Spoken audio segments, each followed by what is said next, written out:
Hello. Most of this story takes place in Oklahoma. I've had so many strange experiences, most of which I don't even know how to categorize. Anyway, one night I was in bed asleep. It was just an ordinary night, but this night I fell asleep on my back. It's kind of strange for me to fall asleep on my back. I usually fall asleep on my side. I woke up in the middle of the night at about 2:30 or 3:30 a.m. As soon as I started to look around and as my eyes adjusted, I felt a horrible presence in my room with me. I immediately felt goosebumps rush up from the bottom of my legs, up my arms, and up the back of my scalp. I started to cry because I felt like I knew what it meant. I tried to move, but I couldn't. It felt like someone paralyzed my voice box because I couldn't even scream. The only thing that I could move were my eyes. So I glanced over to my left and I saw what looked like a gray alien, but his eyes were completely round and smaller than the typical gray alien, and his skins were bumpier, and it seemed like to be more demonic.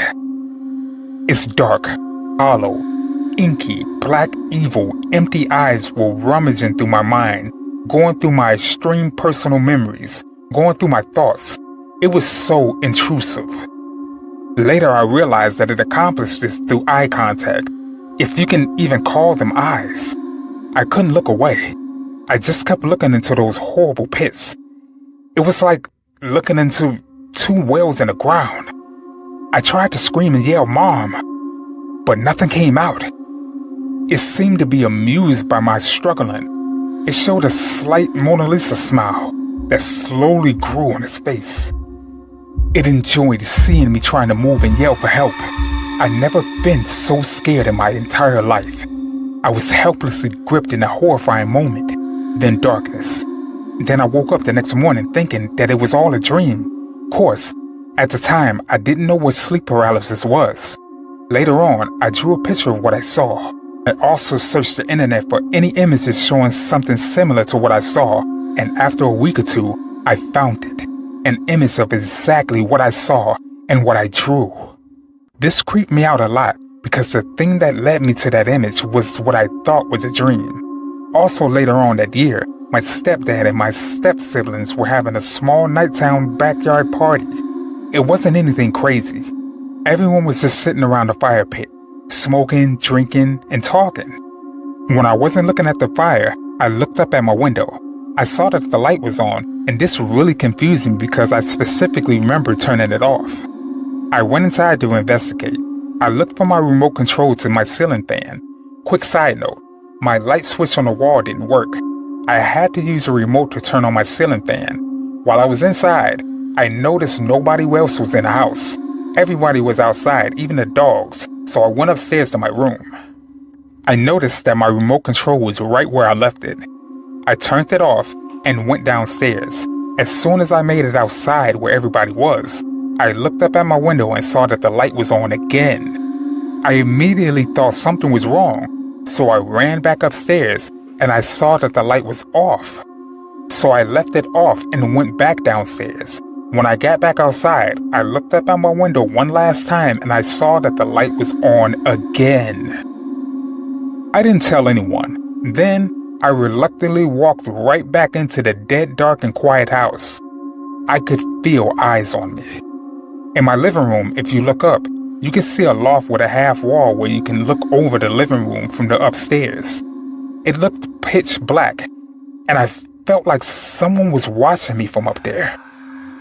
Even though there was a party going on, it felt weird walking through such a quiet and dark house. I flipped on all the lights. I made it upstairs and was walking to my room. I could see that the light was on, and when I got to open the door, my jaw just hit the floor. The floor of my room where all of the drawings of that thing that was standing over me was spread out all over the floor. My room was completely torn up. It looked like there was a tornado in my room, or my room was a snow globe and somebody just shook it up. It looked completely different than when I was up there a few minutes ago. Anything that could have been thrown on the ground was. My couch, cushions, blankets, paintings, DVDs, books, and all of my drawings of that awful night. I begrudgingly started to clean up. And while I was cleaning up, I had a weird feeling that I was being watched. I had a feeling that something was looming over me while I was on my hands and knees picking up the mess. As terrifying as it was, it still felt unfair that I had to pick up this horrible mess that I know I didn't make. And while I was cleaning up, I realized that I should have just went outside to ask if anyone was responsible for it. I went outside where everyone still was and told them about the mess that I discovered and asked if anyone was responsible. All of them looked at me like I was crazy. They told me that everyone was outside the whole entire time, and you were the only one in the house. After everyone shrugged it off, it seemed like nobody wanted to hear it. Everybody was already drunk and under the influence, so I just hung out there and slept downstairs in the living room below the darkness of the loft. Later on, I told my stepdad about the sleep paralysis episode, and I showed him a picture that I found of the entity that I saw looming over me. And later on, he gave me a painting of the same thing that I saw, but the creature or the entity in some sort of weird ceremonial outfit with a pentagram necklace, holding a staff, and had the same eyes, but with crusty orange pupils. He said, "Hey Luke, here, I painted this for you." I thought it was weird. I didn't want to hang it. It would have just reminded me of the scariest night of my life. I remember my stepdad had this weird seance-type room under the stairs. Moreover, he happens to be a 33rd degree Freemason and a member of the Hermetic Order of the Golden Dawn and probably some other secret societies as well. One day, I was home and it was the weekend. I would occasionally fall asleep downstairs because I was too afraid to be in my room. So when I woke up on Saturday, I started walking upstairs to use the bathroom. And while I was halfway up the stairs, I heard what sounded like everyone who was in the house talking with each other upstairs in one of the rooms. It was kind of the conversation you really want to be in on. The only thing was that I couldn't tell if they were arguing or joking.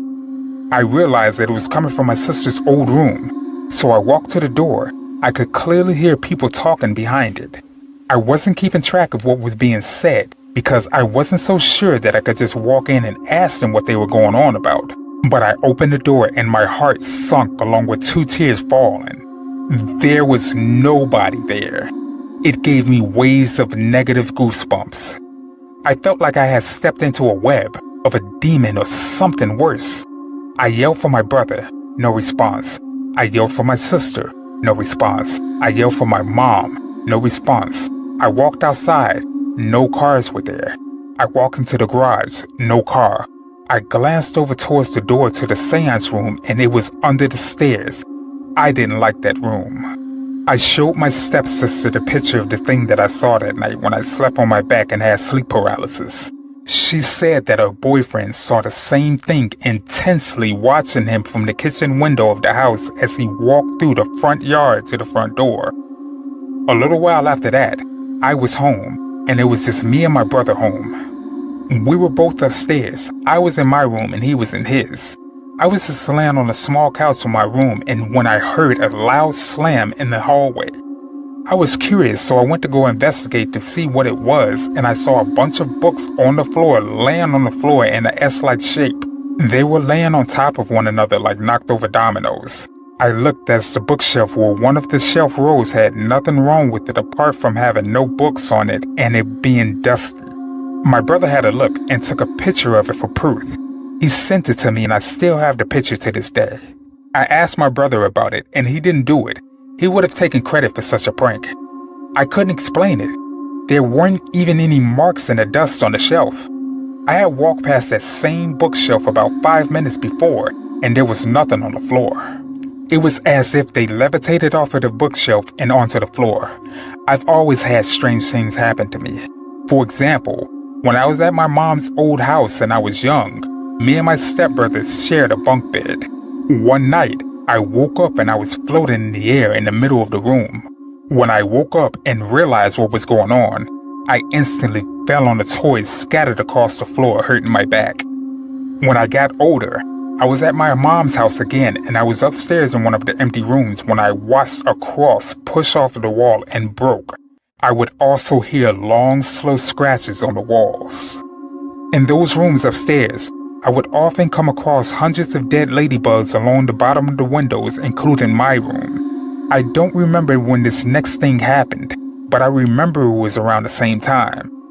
I was parked outside my mom and stepdad's house at night with the headlights on. I thought I saw something at the corner of my eye. I followed it with my gaze.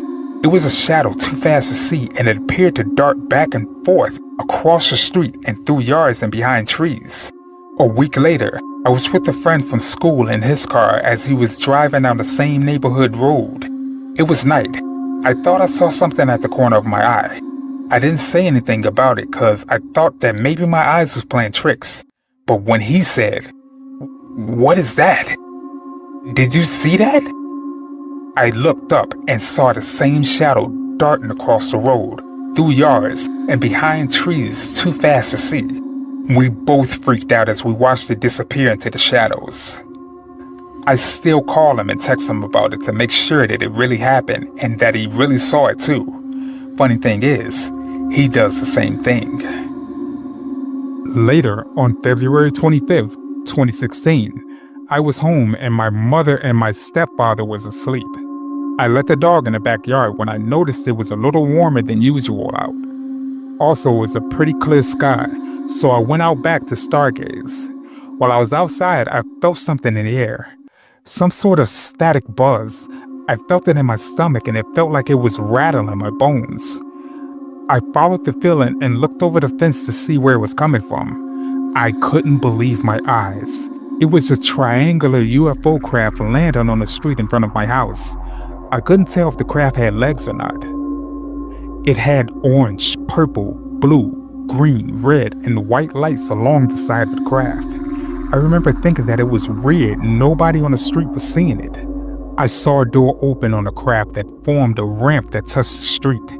Baffled and baffling, I went inside and I rushed to the kitchen sink and I said to myself, "It is not real.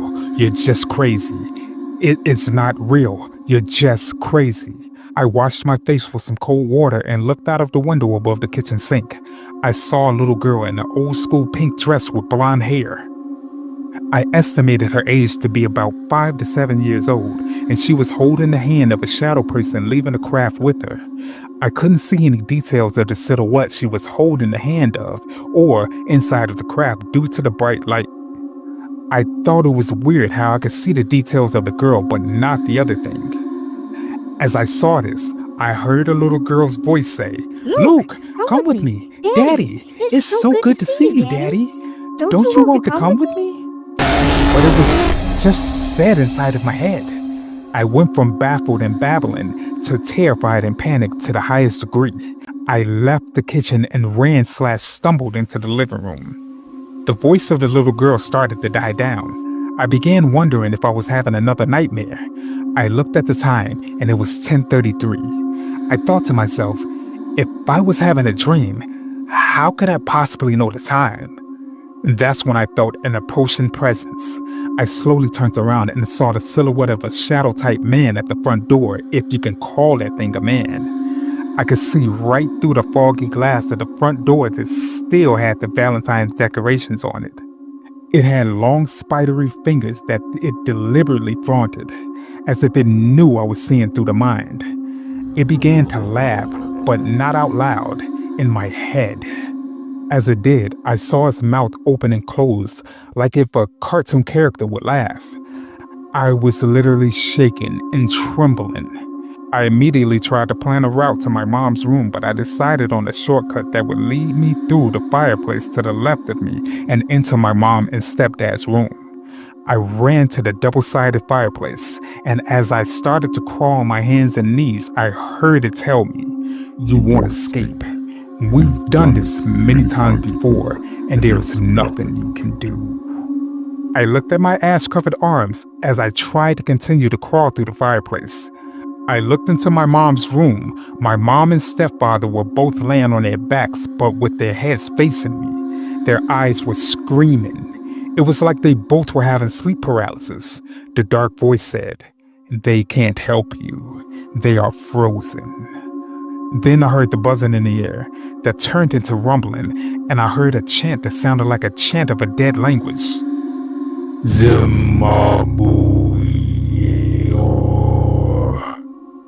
The chant was very repetitive and the same syllables were chanted over and over. As the rumbling intensified, a white light was washing over everything. I tried to move, but as it grew stronger, I grew weaker. It became so loud and so bright, I was deaf and blind at the same time, overloaded with too much light and too much sound. Everything went white. I woke up in what seems like a half a second later, face down and tongue out on my bed, shoes on and fully clothed. My boots were on my pillow, almost if whoever took me didn't know that it was for my head, so they placed me on my bed backwards and face down. I sat up in shock. I ran into the bathroom to check myself in the mirror. I opened my mouth and saw that my tongue was cracked, dehydrated, and dry. It was like a dead man's decaying tongue. I can peel pieces of skin off of it. It was so dry. I washed my mouth with water until it was hydrated enough for me to talk. I remember sitting there in front of the mirror for a second, thinking about what happened. I remember thinking about how do I explain something like this. I broke down and I began crying hysterically. What made it worse is if that little girl was my daughter, would I ever see her again? Would I ever get to know her? Is she safe? Is she okay? I don't even know her name. How do I find closure in knowing a daughter I never knew I had out there without me and with whatever took me? How do I move on from knowing that I'll never see her grow up? How do I cope with knowing I can't even reach her and I can't even find her? I practically fell down the stairs to tell my mom and stepdad what happened. I knocked on the door and my stepdad answered. I was babbling, shaking, and crying the story out of my mouth. But it made no difference because my stepdad said, "Last night? I don't know what you're talking about." And he then closes the door. I sat on the couch in the living room and I quietly cried as I questioned my sanity. It was 5:55 a.m. These things that happened to me eventually put me into a mental hospital. I was struggling to rationalize it all. After I moved and I was on my own, things died down. However, things continue to happen every now and then, even to this day. All of this really happened. Typing this and recalling this has me in tears. I've had odd, unexplained, and supernatural incidents occur my whole life, but when I lived in that house at that time, it was bad. I won't go back. Not to that house. It would just remind me of the worst days of my life. You just never know what someone might be going through. Stay safe out there.